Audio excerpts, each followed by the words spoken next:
Hey everyone, I'm glad you're here today. All this month, we've been talking about how important it is for us to show kindness and treat others the way we want to be treated. After all, everyone is valuable. Everyone is made in the image of God, and we can show people how valuable they are when we act like superfans, when we treat them with kindness, respect, and love. We can show kindness to people who are a lot like us and to people who aren't like us too. We'll get into that a little bit later in our story. But right now, it's our chance to worship Jesus and put all of our focus on Him. As we sing, we can thank Him for all the amazing things He's done and for His amazing love. Are you ready? Let's sing.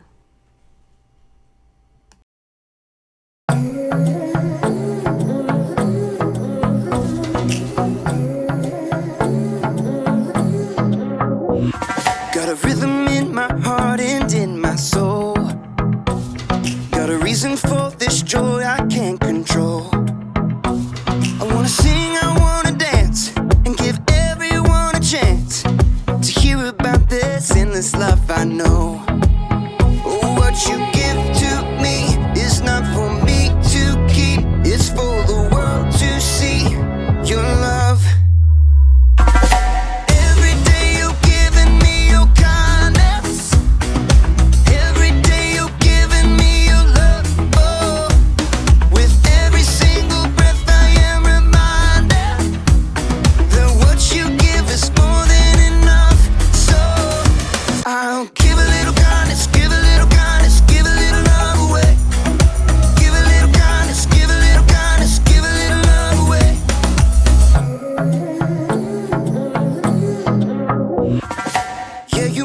Shine, you make me glow.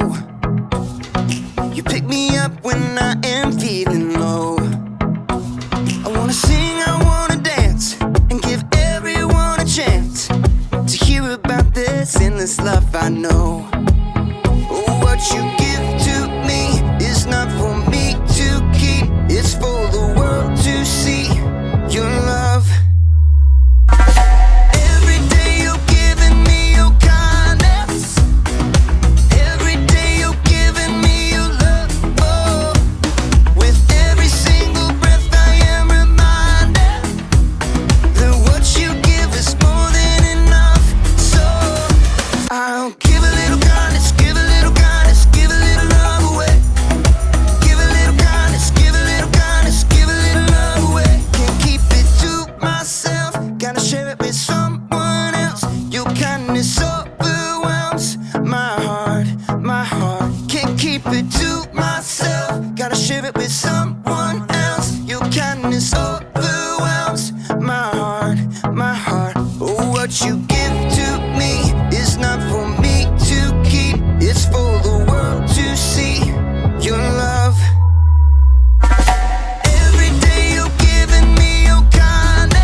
That's right, there's nothing like the kindness of Jesus.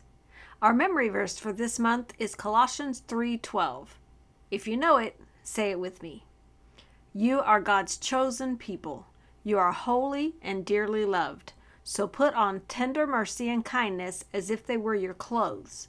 Don't be proud, be gentle and patient.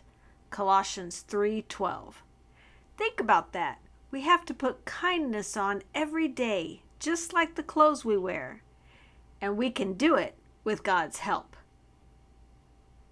Now watch this.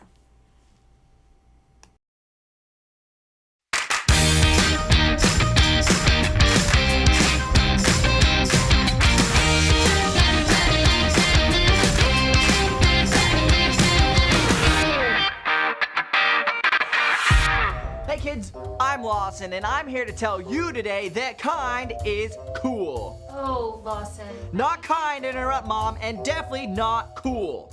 Okay. Anyhow, I've got this super awesome story today I heard from this kid Owen in my cousin's scout troop. Now, Owen cannot believe it when he finds out a babysitter is coming while Mom goes out that evening. He says, I'm 11. I don't need a sitter. But his mom says she's gonna be out really late. And she asks, can you really take care of your sister all evening? Without fighting. And Owen has to admit that could be a problem. And Mom tells them, Miss Loudon will be here at 6. And Owen complains, she smells weird. Like Brussels sprouts. Plus he remembers, she laughs really loud. Like a hyena. When Miss Loudon arrives, Owen says, I'm too old for a sitter. You're just here for a lease. And Miss Loudon agrees. Of course, Owen. For dinner, Miss Loudon fixes tuna broccoli casserole with chocolate liver sauce. He mumbles, she is a terrible cook. After dinner, Miss Loudon suggests, let's make oatmeal raisin cookies. But Owen is like, I don't think so.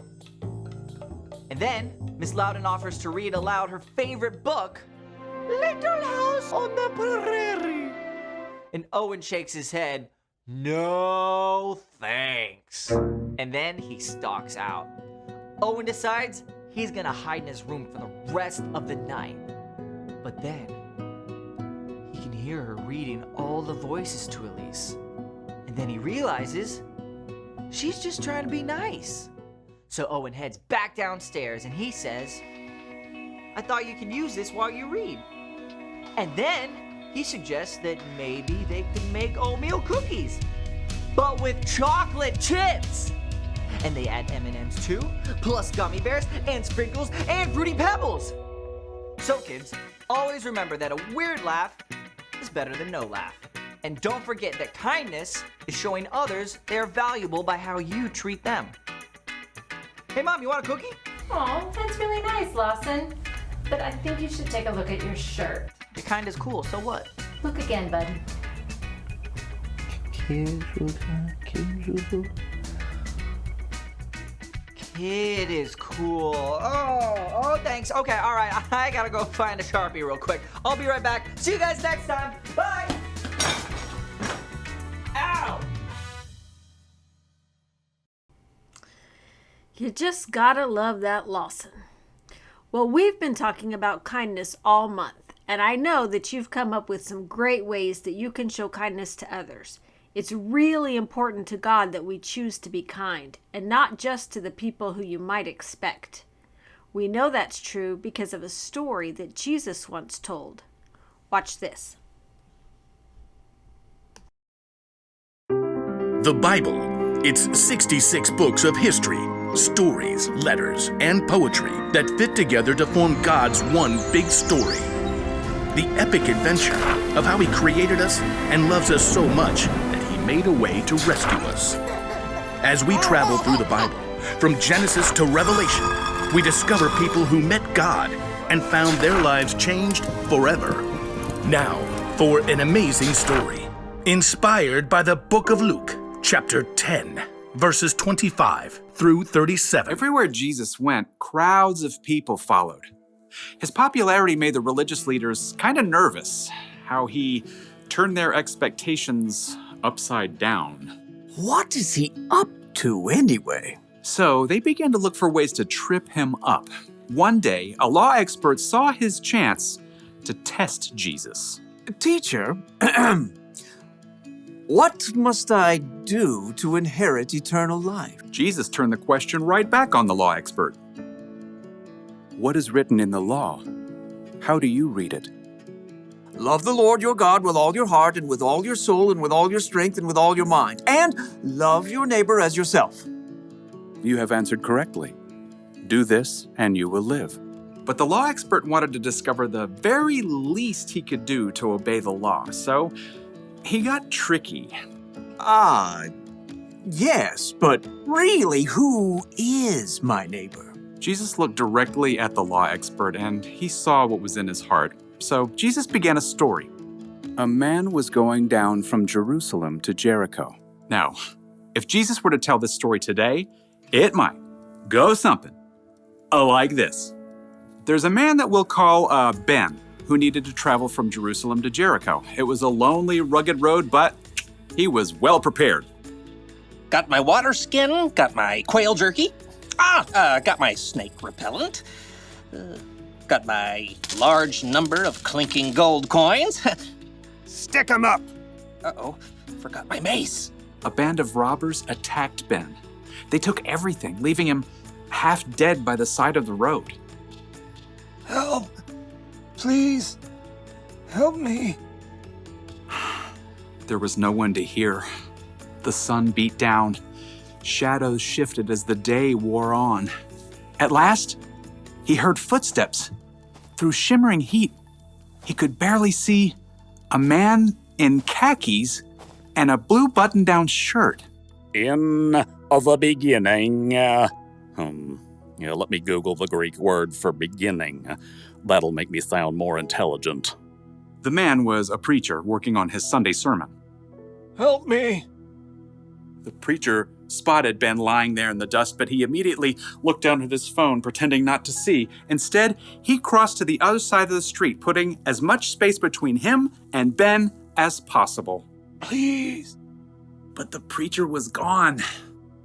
Ben's throat was dry now. He could barely swallow. Finally, he saw someone else. I've got peace like a river, I've got peace like a river, I've got peace like a river in my soul. A worship leader was now trekking down the road. He wore skinny jeans, an unnecessary scarf, and AirPods. Help me! Well, the worship leader definitely saw Ben, but he cranked up the volume on his AirPods and shimmied to the other side of the road as he passed. I've got peace like a river, I've got peace like a river, I'm gonna run away. As the man's voice faded away, Ben was left in despair. Shadows lengthened as evening approached. Once again, Ben heard someone coming. Turning his head, he could just barely make out a donkey. Perhaps he could tell from the way the person was dressed that this person wasn't a Jew.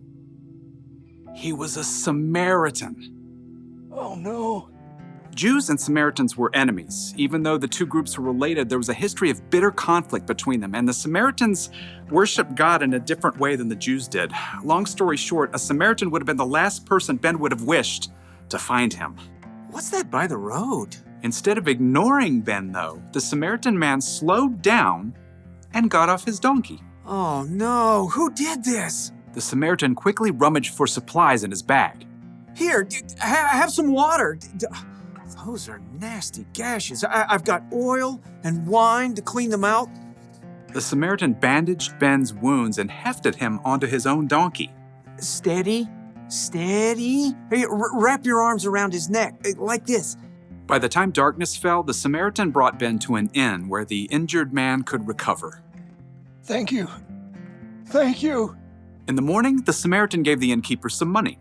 Please, take care of this man. I'll return and pay you back for any extra expenses. Goodbye. Thank you. When Jesus finished the story, no one said a word.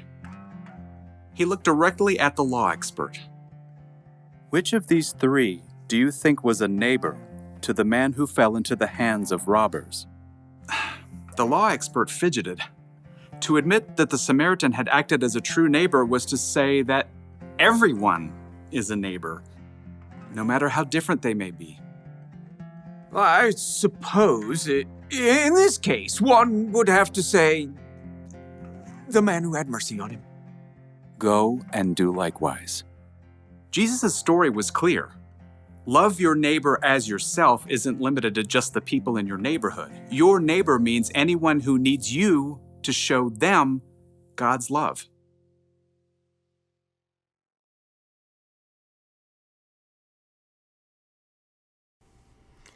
It's important for us to show kindness to other people because everyone is important to God. Everyone is valuable to Him. That's true about people who are like us, and it's true about people who are very different from us. Can you say the bottom line with me?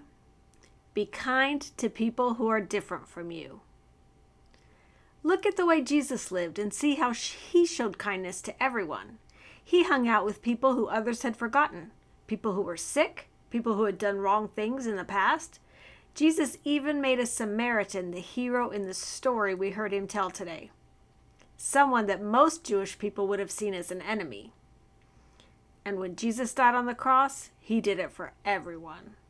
So we should show kindness to every person we meet, just like He did. If you don't know where to start, try this. Ask questions to understand people who are different from you. Show them that they matter to you. Think about what's best for them and not just what's best for you.